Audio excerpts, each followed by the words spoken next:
Tandoori chicken করেছিলাম, তা একটু আপনাদের সাথে শেয়ার করলাম। তান্দুরি চিকেনের সাথে একটা সালাদ তৈরি করব, সেটা একটু আপনাদের সাথে শেয়ার করব। এখানে চিকেনগুলি ভালোভাবে পরিষ্কার করে তারপর যে টক দই, লেবুর রস, যা যা মশলা লাগে সবগুলি দিয়ে ম্যারিনেট করে কিছুক্ষণের জন্য রেখে দিব।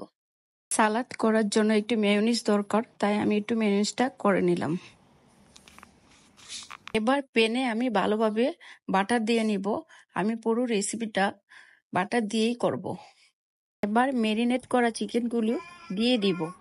দিয়ে দেওয়া চিকেনগুলি ভালো করে কুক করে নেব। চিকেনগুলি ভালোভাবে কুক করে নিব। আর যেহেতু আমরা পরোটা দিয়ে খাবো, সেই জন্য চিকেনগুলিকে ভালোভাবে গ্রেভি করে নেব। এবার আমি অন্যদিকে সালাডটা তৈরি করে নেব আর পরোটাটাও করে নেব। তান্দুরি চিকেনটা অনেক মজা হয়েছিল। পরোটা আর সালাদ দিয়ে খেতে তো অনেক ভালো লাগছিল। আমার মেয়েরাও বলছিল অনেক মজা হয়েছে।